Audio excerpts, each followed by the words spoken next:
CEO incentive plan really has three aspects.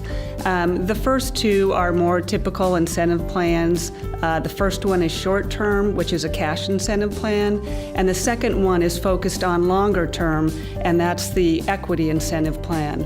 And then finally, the third aspect is what we refer to as a deferred compensation plan. So it's essentially a retirement benefit for our CEO.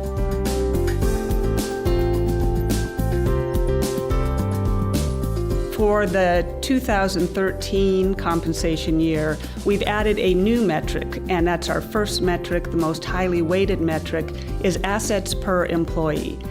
And the second one, of course, is NPAs. We're still focused on credit quality.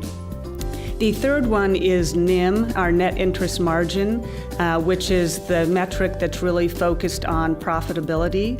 And then the last one is a little bit longer term. It's to align our pay with our shareholders, and so we look at total shareholder return.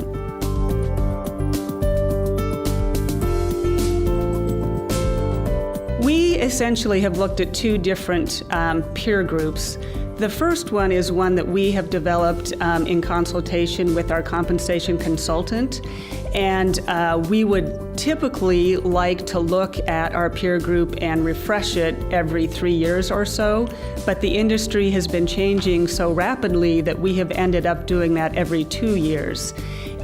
In order to determine our peer group, we basically look at asset size, we look at ROA, we look at NPAs, we look at geography, and in the past year, we had 18 peers in that peer group.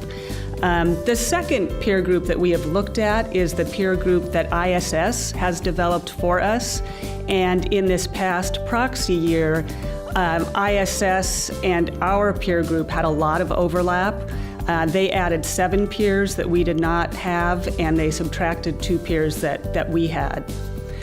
The ways that we use our peer group is really to benchmark our compensation for our NEOs to make sure that we can target our compensation to peer median, and that's what our goal is, to be at or above the median of our peer group.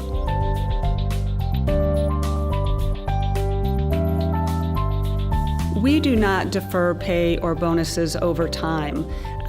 The theory behind doing that is to make sure that our compensation programs are not overly risky, and we believe that we can do that in other ways.